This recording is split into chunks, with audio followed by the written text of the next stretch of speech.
The new teacher and the hoopoo. Teacher Nancy parks her red car and gets out. She looks uncertain and gazes around. This is her first working day at Hoopoe Land and no one else has arrived yet. There's a small spaza shop on the street corner. The air smells of vetkoek. An old man is sitting in the sun on a tree stump in front of a tin-roofed house. He waves at her with his faded floppy hat. A taxi hoots and drives past. She takes a deep breath, picks up her basket and walks through the rickety green gate. She ducks as low-hanging career tree branches droop over the footpath. The classroom door is also green. The paint is peeling off. She wiggles the key in the lock and struggles a little to open the door. Shoving the door with her shoulder, she goes inside. The room is dusty and she quickly opens all the windows. A large envelope lies on top of the books in her basket. A picture of a hoopoo is on the front of the envelope. In the envelope are the name tags of the children in her class. She empties the name tags onto the table and arranges them one by one. Nina, Fatima, Rachel, Sebete. She takes a sip of water from her water bottle and continues reading. Tumelu, Samuel, Tom, Joshua.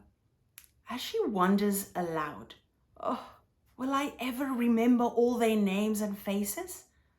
Suddenly, a voice asks, "Are you the new teacher?" Startled, she looks up. A bright, curly-haired face peers around the door. "Yes, I am," Teacher Nancy says with a friendly smile. "What is your name?" Speaking non-stop, the girl says, I'm Rachel's sister. Everyone calls me that probably because I'm small. Teacher, you must ask if you want to know something." She turns around and hurries off to continue playing. Teacher Nancy walks outside. She has a list of the names of the children in her class. She calls out their names. The children swiftly fall into single file. She hears them whispering excitedly, "We have a new teacher. She has pink nails." In class, Teacher Nancy gives everyone their name tags. The children hang them around their necks. Some tags are twisted, others face the wrong way. "Where's your name tag, teacher?" Tumelu asks. What's your name?" "Oh, can you believe it? I forgot to make myself a name tag." Teacher Nancy sounds unhappy with herself. Sebete stares open-mouthed at Tumelu. He shakes his head. "She's our new teacher. Her name is Teacher.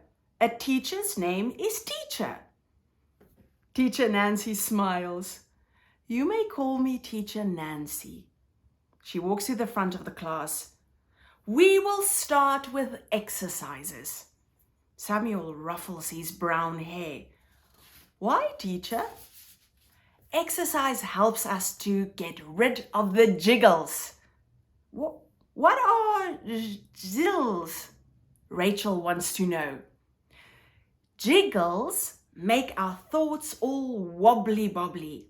Exercise calms our thoughts. Without the jiggles, we think and work better." "My mom says exercise only makes her hungry," Fatima mumbles. Teacher Nancy claps her hands and says, "Come, stand on tiptoe. Stretch out your arms. Flap your hands up and down. We are birds flying high." The children giggle and pretend to soar through the air. "Tell me, where are you flying to?" Nina fixes her orange spectacles. "I am flying to my Granny Beatrice." "I am flying across the mountains," Joshua says. He makes a wide swoop towards the window. "Look, teacher, a hoopoo!" he shouts. "It's the little bird with the same name as our school." The children rush to the window. On the playground, a hoopoo is scratching for food among the dry tufts of grass. There are stripes on his wings, and the feathers on his head stand up straight. He looks hungry and lonely. Tumelu yells excitedly, "It's the same bird as the one on our name tags!" "Teacher, do you think we can catch it?" Sebete asks. Tumelu laughs. "Yes, let's catch it!" "Wait!" Teacher Nancy calls out anxiously. "We do not catch little birds." Tumelu and Sebete are already out of the door. Teacher Nancy runs after them. The ground is rough. She loses one of her sandals. Whoop, whoop, whoop, whoop. The bird sings. It flies over the fence into the street. Tumelu and Sebete keep chasing after it. They want to catch the little bird. Teacher Nancy notices the open gate and shouts, "Stop, both of you!" Sebete stops. Just in time, Teacher Nancy grabs Tumelu by the shirt collar. A taxi whisks past. "The little bird is gone. I wanted to catch it. Will it come back, teacher?" Tumelu asks. He speaks so fast that he can hardly breathe. His eyes are full of tears. Teacher Nancy does not answer. She seems lost in thought. She bends down to pick up her lost sandal. Fearfully, Tumelu and Sebete look at the sandal in her hand. Tumelu retreats. Sebete pulls his grey beanie down tightly over his ears. Are you going to give us a hiding?" Tumelu asks. Teacher Nancy sighs.